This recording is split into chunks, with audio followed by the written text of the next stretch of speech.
I'll do, on technique number 5, I'm using a 30 millimeter mold.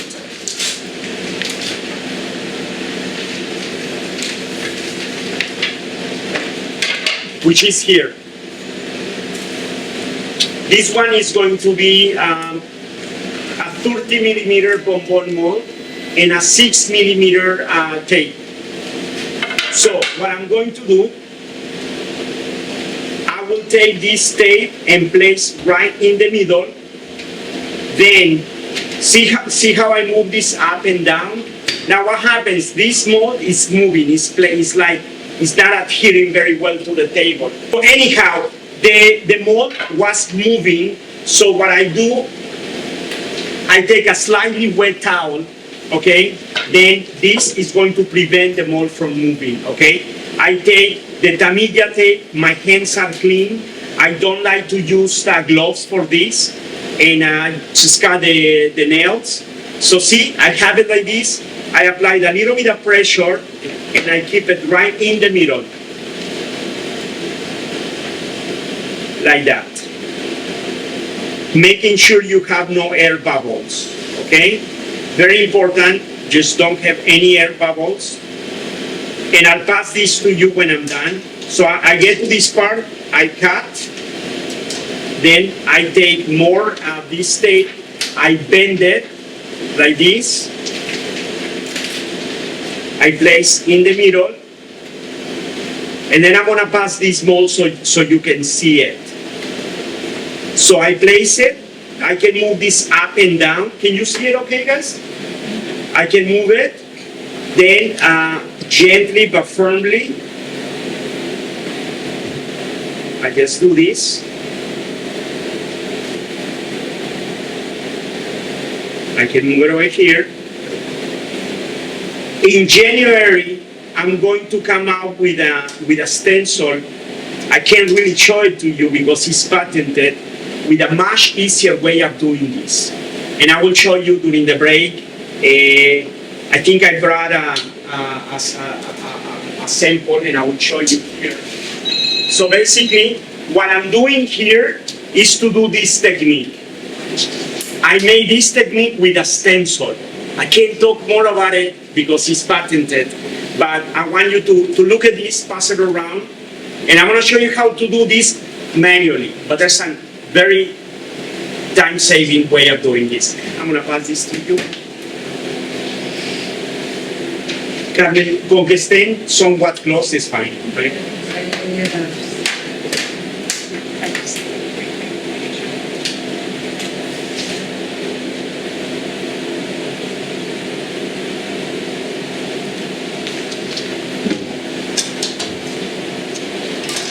Already, we started on technique number 3. I want to make sure I get it right. So you see, we sealed it. Now here, these are my 2 lines, nice and straight, right? So here, it's okay. It's a little bit crooked, but it's okay. But ideally, you want to just like do it as straight as possible. And I don't want it to sound like a commercial, but once you buy my stencil, you can do it just like that, very, very, very perfect. And my stencil is gonna sell for like $10 or something, very inexpensive. Okay, so I noticed I was doing it crooked. Mm-hmm. Okay, so I'll show you. How do you make sure you're not doing it? Okay. Because I noticed it when I started that I was doing it crooked and I couldn't figure it out. How to make it. So you just take it out again like that. That's the beauty of this tape. You can reposition it. So it's very important from the very beginning, just make sure you have a nice clean line. And as a reference, I don't know, just feel it. I think we started a little bit, we didn't start in the center. So the beauty of this tape, it allows you to reposition. Oh my gosh, I can't get it right. What's going on? I don't have my glasses, that's why. Anyhow, it's a bit more difficult if you reposition it, but then you just do it. See, at this point, rather than start another one, you just make sure you line them up a little bit better. So every one you just line up a little bit better. But I guess, you know, like anything, we practice. So what I'm going to do, this is, we can paint one half with our finger, clean finger, it's okay, no problem, or with a foam brush.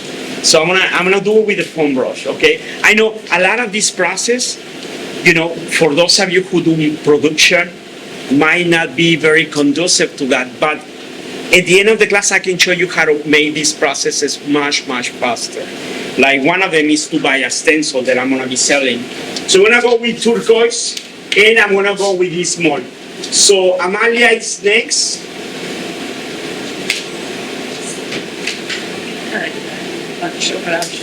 So what I do, load, unload. Then I'm going to wait a few seconds. I don't want to put too much.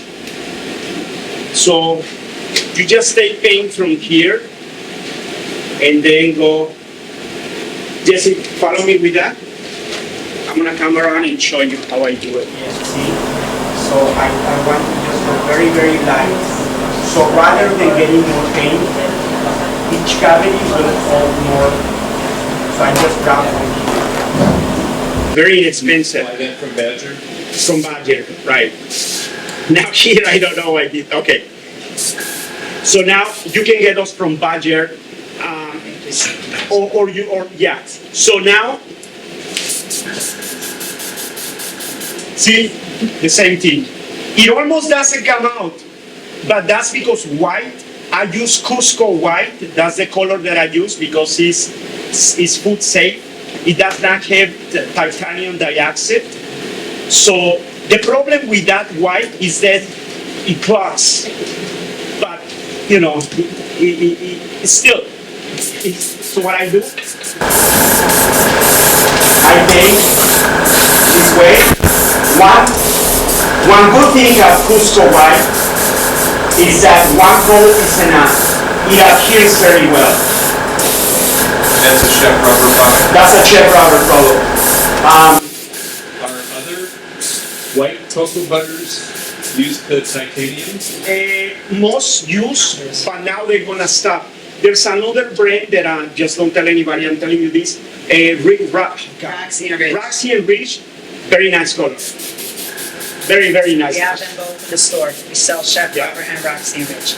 Only the powdered ones are titanium dioxide. Liquids are not. So we got like this. Then what I'm doing here is the technique, the stripe technique with the tape. So now that is not completely dry, this is when I like to remove the tape. And I do it like that. Don't do it like this because if there's any cocoa butter, you don't want it to hit. Do it like this, not like that. Because we want to keep that place clean, that stripe. See? Why is it that you do it when it's not completely dry? Because if I wait for it to be completely dry, then I have a risk of fracturing. Oh, right, of cracking it. Of cracking it, you know. Okay. But sometimes I do it when it's completely dry. But unless and until you're sure that you do a very thin application, that you didn't do it too thick. And I'll show you. I have my another mold like this that I think maybe somewhere in there. Bring it to me. Thank you. Anyhow, I will show you how clean this looks. See, guys? So you can pass that around and look for it.